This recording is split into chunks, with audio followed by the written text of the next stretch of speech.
side tonight. I'm going to take this Duncan spice cake mix and make it without eggs or any other dairy. What I'm going to use is the cake mix, and really the coconut oil is one of the secret ingredients. Start by preheating your oven and putting cupcake liners into your cupcake pans. I'm making super large cupcakes, so out of the cake mix, I will only get 12 cupcakes.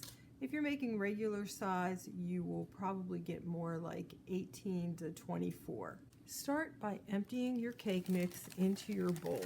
If you have something shaped like this measuring cup that is bowl-like, it's narrow at the bottom, that's really good for mixing a cake mix. Add 2 tablespoons of regular flour. Next, I'm adding the 1 cup water that's on the box, and I'm adding a half a cup of coconut oil. If you use the refined coconut oil, you will not have any coconut flavor in your cake mix. The package says to mix it for 2 minutes, so that's what I'm going to do.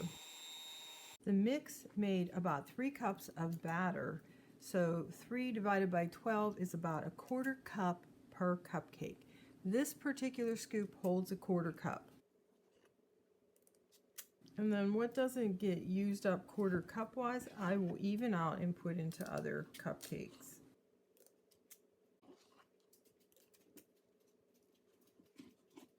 Well, it looks like my math is wrong, and I'm going to end up with 2 less cupcakes than planned. I wanted to give you a little tip about making vegan cupcakes from a cake mix. The reason I'm doing cupcakes instead of an actual cake is that without the egg, it needs the sides of the cupcake to help hold the structure of the cupcake.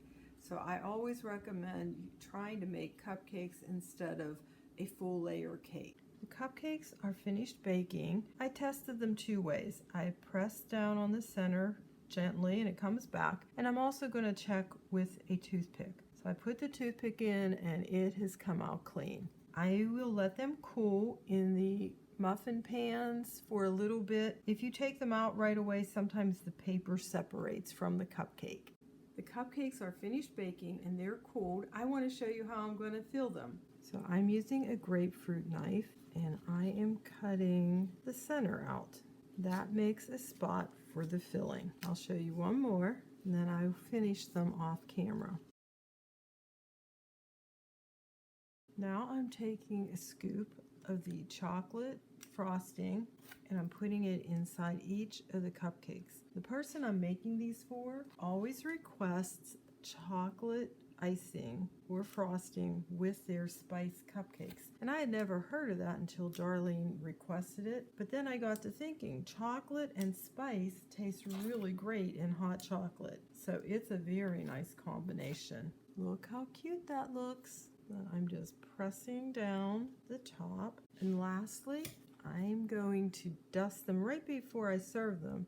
I will be dusting them with a little bit of powdered sugar. And I think that just adds a really nice little touch. So there you have it. Just put it on a pretty plate and what a luscious birthday cake you have. I want to show you again the texture of the cupcake. It's moist. I'm going to add just a little frosting on there to give you a taste test with the frosting and the cupcake. The cupcake is very moist.